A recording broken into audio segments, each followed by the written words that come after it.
Royal bank of Spain से 90 ton gold चोरी हो पाएगा या नहीं। अरे टोक्यो तो मर गई। नहीं नहीं नहीं, ऐसा नहीं हो सकता। टोक्यो नहीं मर सकती, जरूर इसमें कोई ट्विस्ट होगा, वो जरूर जिंदा होगी। क्या प्रोफेसर पकड़ा जाएगा? तो फिर ये चोरी कैसे सक्सेस होगी? बेटा बर्लिन ने इस चोरी के लिए बहुत पहले ही कुछ बड़ा और बहुत ही स्पेशल सोच के रखा है। तो दोस्तों ऐसे ही पता नहीं कितने सवालों और थ्योरीज पर खत्म हुआ था मनी हाइस्ट के 5th सीजन या फिनाले सीजन का वॉल्यूम 1। और पिछले 3 महीनों से मनी हाइस्ट के हार्डकोर फैंस 3 दिसंबर का वेट कर रहे थे जब इसके इस फिनाले सीजन का फिनाले वॉल्यूम मतलब वॉल्यूम 2 रिलीज हो। और फाइनली फ्रेंड्स अब वो वक्त आ गया है जब इन सारे सवालों सारे थ्योरी से पर्दा उठ गया है।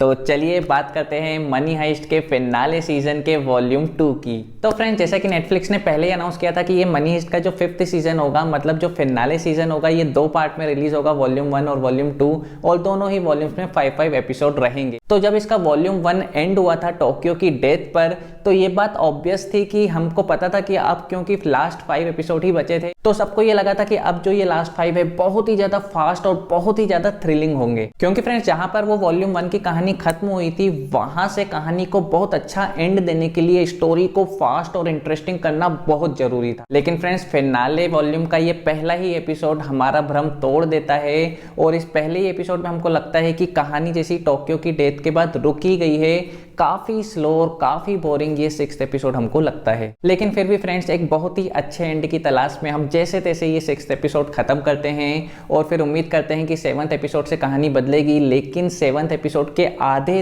तक आकर हमको फील होता है कि ये क्या हो रहा है यार, इतना स्लो क्यों है।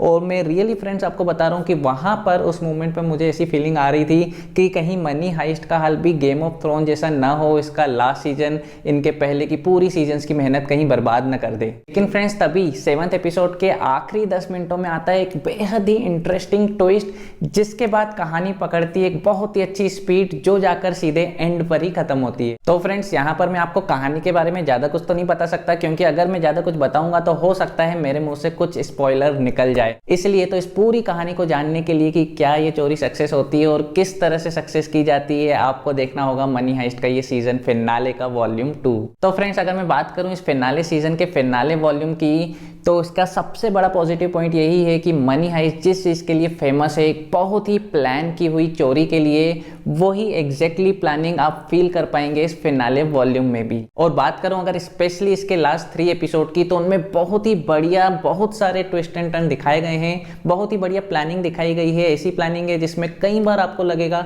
कि अरे यार इस बार तो प्रोफेसर गियो काम से अब कुछ नहीं होने वाला। लेकिन फिर तभी प्रोफेसर के कमान से निकलता है एक और इंटरेस्टिंग तीर, जिसके बाद पूरी कहानी पलट जाती है और हमको पता चल जाता है कि नहीं, इस बार भी इनकी चोरी होने वाली है बहुत ही बढ़िया तरीके से एंड। इसके अलावा इस वॉल्यूम में भी वो फ्लैशबैक की कहानियां दिखाई गई हैं और बहुत ही बढ़िया तरीके से दिखाया जाता है कि किस प्रकार से प्रोफेसर बर्लिन और पोलेरोमो इस चोरी से जुड़ी हुई हर चीज की बहुत ही बारीकी से प्लानिंग करते हैं। इसके अलावा फ्रेंड्स परफॉर्मेंस तो आपको पता ही है, सब एक्टर्स की परफॉर्मेंस एकदम वैसी ही है जैसी कि इसके पहले सीजन्स में थी, एकदम टॉप नॉच। इसके अलावा फ्रेंड्स जब प्रोफेसर अपने फुल रंग में होते हैं, मतलब जब उनकी फुल प्रूफ प्लानिंग हम सबके सामने आती है और वो एकदम कॉन्फिडेंट दिखते हैं, तो उनको इस तरह से देखने का एक्सपीरियंस सबसे अलग और सबसे मस्त है।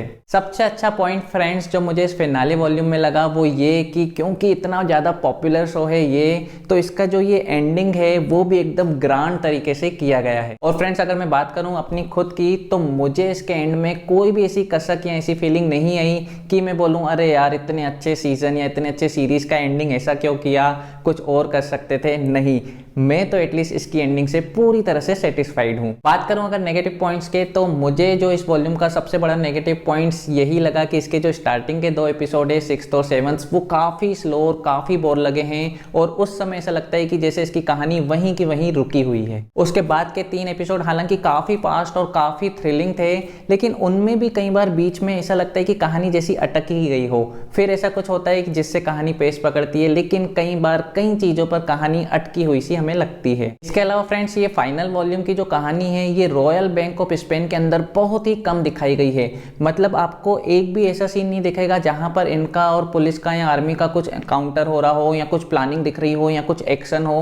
नहीं, रॉयल बैंक ऑफ स्पेन के अंदर बहुत ही कम ये स्टोरी रखी गई है और ज्यादातर कहानी इसके बाहर जब प्रोफेसर प्लानिंग कर रहे हैं या उनके साथ क्या हो रहा है वो दिखाया गया है, या फिर फ्लैशबैक वाली कहानी दिखाई गई है। उन दोनों चीजों पर ज्यादा फोकस किया गया है। तो ओवरऑल फ्रेंड्स, क्योंकि मैं मनी हाइस्ट का बहुत बड़ा फैन हूँ और मुझे ये सीरीज बहुत ही ज्यादा पसंद आती है, तो मुझे इसका फिनाले सीजन और इसके फिनाले वॉल्यूम भी काफी पसंद आया और मैं इसको देता हूँ 4 स्टार आउट ऑफ 5। और अगर आप भी मनी हाइस्ट के फैन हैं तो फिर तो आपको ये फिनाले सीजन का फिनाले वॉल्यूम बिल्कुल भी मिस नहीं करना चाहिए। तो फ्रेंड्स, अब सबसे इंपॉर्टेंट बात, हम सबको पता है कि वर्ल्ड की one of the best popular series Money Heist का ये अंत है।